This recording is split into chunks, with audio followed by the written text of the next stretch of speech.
So that's a lot of new and exciting stuff, books and all. After doing the book Boundless, which those of you watching on video, you'll see the book I'm referring to. I mean, it's literally like the Bible of all things health, biohacking, better living through science and nature.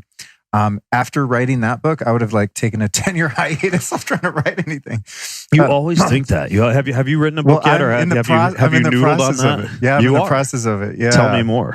Well, I don't want to give away the title of the book because for some reason it just feels like I shouldn't. But plus, it can get stolen until you actually copyright it. And this is true. This is true. So I'm holding that one close to the chest. But essentially, Ben, it's been, now 24 years that I've been on this journey of spirituality and what we now call biohacking, which used to be just called being a health nut or into anti-aging and stuff. Right.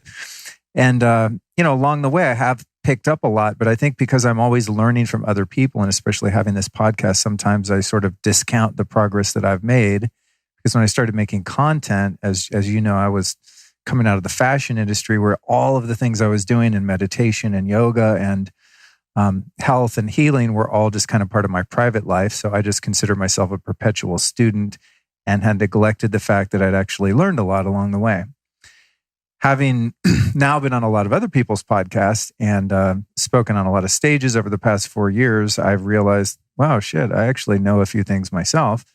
And so figuring out what the first book would be was a bit of a challenge because I think a lot of what makes my perspective compelling is that I have a really crazy past, and the arc of the hero's journey is pretty insane from where I came to starting in childhood into 20s and just living through mostly self-inflicted hell and surviving to tell the tale, not only surviving, but now thriving and, carrying that to so many people. So the initial thought was, well, I guess it should be a memoir, this tale of triumph over one's difficulties and follies. And that felt just too self-indulgent. And frankly, I didn't think I'm famous enough to pull off a memoir. Okay, this dude writes a memoir. Yeah, everyone's had a rough life. Who cares? Kind of thing. Yeah. Cry me a river. Yeah, and it just feels too I don't know, self-important or something, So I struggled with that a little bit, but also just having a book that omits the story and is just here's lessons of life.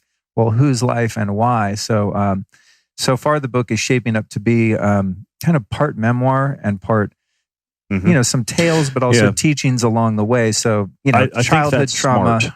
Yeah, the storytelling is smart. Yeah. And I tried to do it with Boundless. I lead in every chapter, if the astute reader might note, with a personal anecdote, a personal story that is related to the topic of that chapter, whether it be a bout I had with MRSA or Giardia for the immune chapter, or hefty periods of stress that I went through that I eventually tackled with breathwork practices in the stress chapter, etc. But the storytelling is important. I even tell my kids this when they're working on a book report, at home.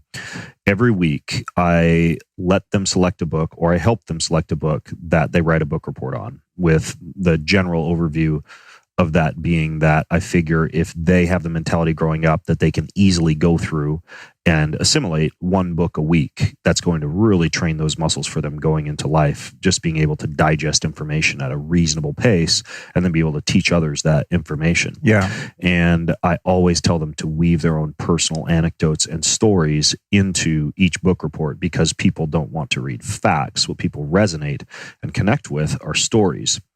But I'll tell you, as you work on your book, probably the most difficult aspects, at least for me, of writing that you may find is it's hard to write an entire book while keeping everything that you're writing held, as you noted earlier, including the title, close to your chest. Yeah. That is very difficult for me, which is why often when I am writing a book, I will take pieces and snippets and put them out as tweets or blog posts. It's something that's just too good to wait for 2 years until it hits the bookshelves. I got to get this information out to the world now.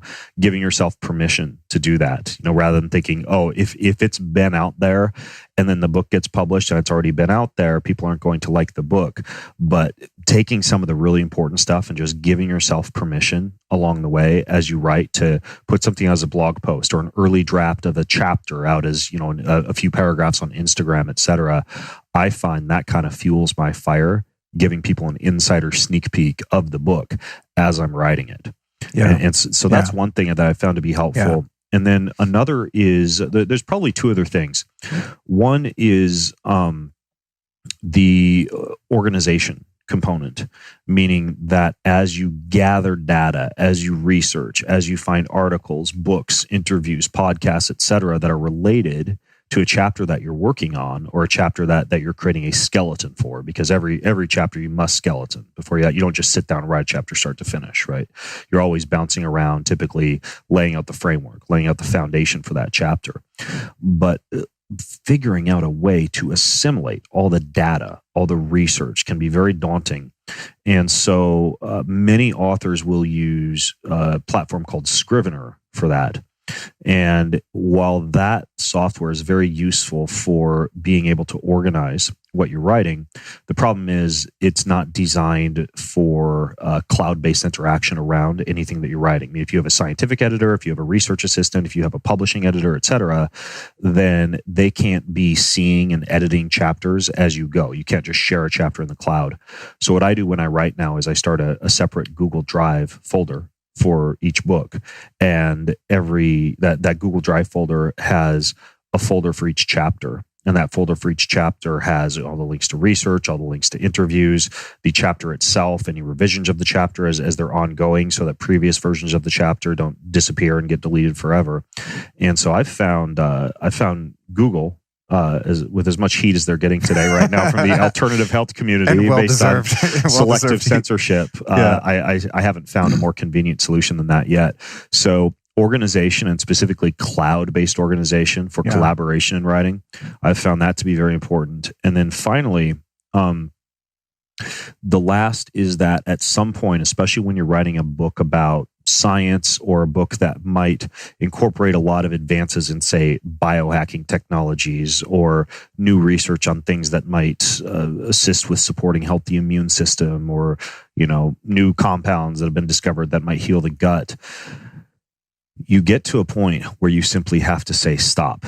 You get to a point where, even for your editors and your publisher's sanity, if you're going through a traditional publisher, which is not necessary these days, but can be convenient for bookshelf space, you have to get to a point where you just say, okay, that's good enough. This needs to go in the sequel, or this is going to get added to the ebook or the Kindle version, which is far easier to edit, or this is going to go in the special bonus chapter of the website.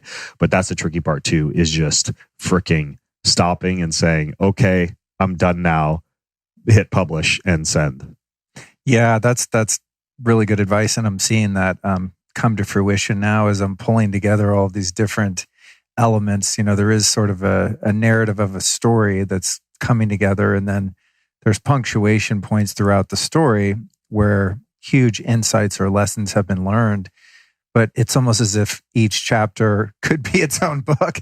As I start to really dive in there, I'm like, oh shit, I'm 49 years old, man. So it's like, even if I just went from the past 24 years since my awakening and when things really changed and I had this pivotal spiritual experience that just transformed everything. It was like I was born again at 26 years old. Even from 26 to 49 is a lot. So it's. I think what I'm doing now is it's fun because I'm in this sort of archaeological dig where I'm just pulling everything now and just putting it where it needs to go. And then I think that what's going to happen is there's just going to be a lot of fat trimmed as I go. You will definitely find that, and it will feel like kissing your babies goodbye. The way that I kept myself sane was I actually retained a full and complete version of each chapter in Boundless with everything that the editor cut. Right. And I simply made a special hidden resources website. You go there and you type in your receipt number, your Amazon number, or whatever, and then it unlocks all. There's over 600 pages that I cut from the book that still live on, or could be turned into additional books, etc. But I don't know if you fancy yourself as this, but I think I do. We are storytellers. There's probably a reason that we are drawn to podcasting, that I'm drawn to books, and that you're now in the process of writing a book. We perhaps would have been in ancestral times the people who passed on either wisdom or stories or advice to future generations. I don't feel as though I would have been a gladiator or a warrior or up at night protecting the camp. I know I wouldn't have been doing that because I love to sleep. But sitting around the campfire, sharing stories and finding out cool things and passing on wisdom. I think that being a storyteller is a fun thing to do. And I just feel incredibly blessed to be able to do that, whether via podcasting or writing or producing books or whatever the case may be.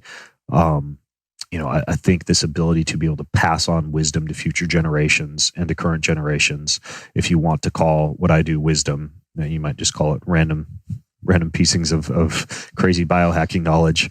But I think it's a really cool thing to do. And I don't know about you, but I feel blessed just to be able to be in a position where I can, in a very amateurish way of phrasing it, find out cool shit and tell people about it. Absolutely.